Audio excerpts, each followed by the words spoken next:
মোশনকে বলছি? আমার মনে হয় এখানে একটা কোথাও বড় প্রশ্নচিহ্ন আছে। অনেকেরই হয়তো একটু আমাশার রোগ আছে, তারা নিজেরাই ভাবেন এটা আমার ইরিটেবল বাউল সিনড্রোম।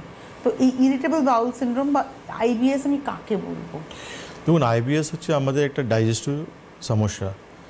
যে আমাদের ডাইজেশন যখন প্রপার হচ্ছে না, তখন কিন্তু যে স্টুল ফর্মেশনগুলো হচ্ছে, সে কোনো সময় কনস্টিপেটেড হচ্ছে, কোনো সময় ডায়রিয়া হচ্ছে, কোনো সময় মিক্স আপ হচ্ছে। তো আইবিএস হচ্ছে ইরিটেবল বাউল সিনড্রোম। বেসিক্যালি যে বাউলটা তৈরি হচ্ছে সে ঠিকঠাক তৈরি হচ্ছে না। যাদের নর্মাল মানুষ তাদের কিন্তু আর্লি মর্নিং উঠে আমরা একটা কল পাই, বাথরুমে যাই আমরা, আমাদের পেট পরিষ্কার এটা হচ্ছে নর্মাল ব্যাপার।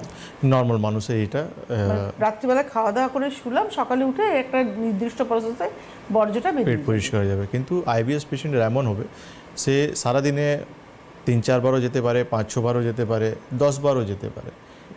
এই জন্য একে ইরিটেবল বাউল সিনড্রোম বলা হয়েছে। যে মানে অনেক সময় বাথরুমে গেলে বাথরুম হচ্ছে, অনেক সময় হচ্ছে বাথরুম হচ্ছেই না, গিয়ে বসে আছে। কিন্তু তার সন্দেহ আছে, তার মনে আছে যে আমার পেট পরিষ্কার হবে, আমার পায়খানা লেগেছে, কিন্তু আলটিমেটলি বাথরুমে গিয়ে সে বসে আছে, কিন্তু তার পেট পরিষ্কার হচ্ছে না। এটাই হচ্ছে আইবিএস, যেটা আইবিএতে আমরা গ্রহণী রোগ বলি। এটাকে আয়ুর্বেদে কি বলা হয়? গ্রহণী রোগ। গ্রহণী রোগ।